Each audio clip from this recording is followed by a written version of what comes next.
Hey Tunes, DA here. So today I figured I would talk about my starter ship, the Drake Cutter, and why I have been very happy with it, and why I use it primarily as my daily driver compared to picking up something else.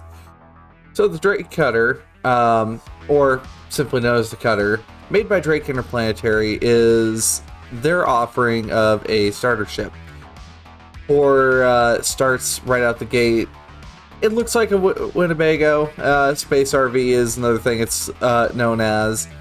The Cutter comes with Drake's classic VTOL engines, allowing it to be able to move vertically very quickly and also hover quite nicely.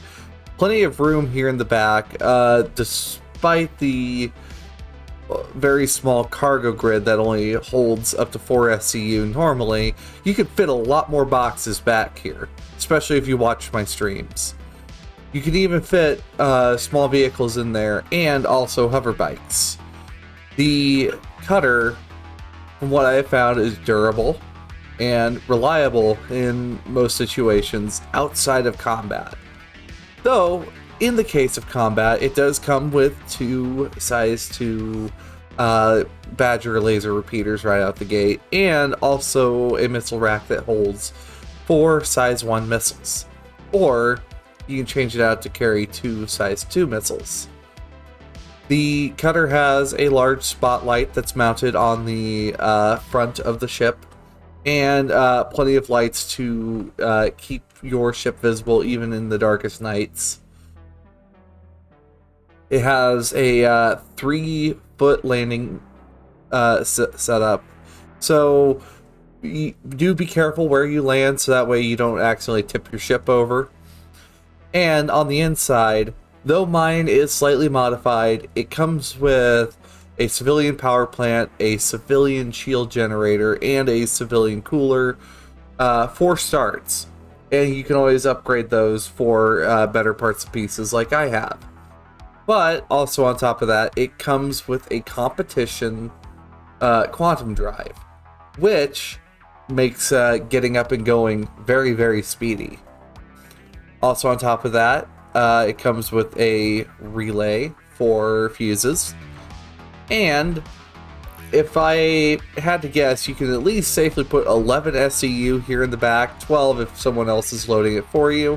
You could put a Mirai Pulse in here. You could even put the Drake Mule in here.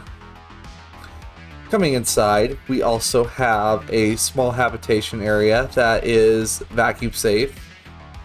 It comes with a bed, a storage locker. Soon it will have an accessible fire extinguisher. And then finally, it has an all-in-one bathroom with toilet, shower, and sink.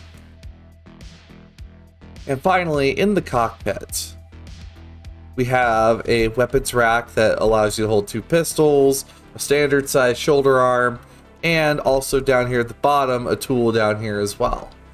You have room for a heavy weapon, and then also down the road, there will be more systems that are going to be put in here. Finally, as you come up here to the front, the Drake Cutter has a really nice heads-up display as well, with showing your ship's status over here, with your shields and your guns. And if we free look, you have 3 different multifunctional displays and a lot of different switches that you can reach for, whether it be your engine, weapons, VTOL, landing gear, and exterior switches. You even, in the case of a firefight, can throw up some armored skirts over your side windows. So that way, the only way they can really hit you is through the front window. So, with that, the Drake Cutter I have found performs quite nicely, and it is a very, very good vehicle for folks to start out with. Plenty of fuel in the tank, plenty of room in the back to carry stuff in, there is very few places that the cutter can get to in the Stanton system alone where it does have to do a refueling stop. Pyro is a different story, probably where the cutter Rambler would come into play. I don't have the cutter Rambler yet, but that might be a project for down the road. And of course, the guns are very easy to change out. The parts are very easy to pull out, but there's an issue right now that parts are hard to put back in. So other than that, the cutter is by far one of my favorite ships that I have flown. It's supposed to have tail fins. Mine have broken off recently. I have not been able to find them. Probably need more duct tape. But with that in mind, if you are looking for a starter ship, the cutter will not let you down. So, on that note, I hope you guys have an awesome day. Be safe out there in the verse, and hopefully I'll see you. Stick around, grab my referral code, and then, of course, as always, I will see you in the verse. Bye-bye now. Bye-bye. Bye-bye. Hey chimps, thanks for watching the video. Are you interested in joining us out in the verse? Well, go ahead and before you go out and get a starter package to get in, use my referral code star-Z7BW-PXC9 and you'll get just a little extra boost after you purchase your first game package. And as always, I'll see you out there. Bye-bye.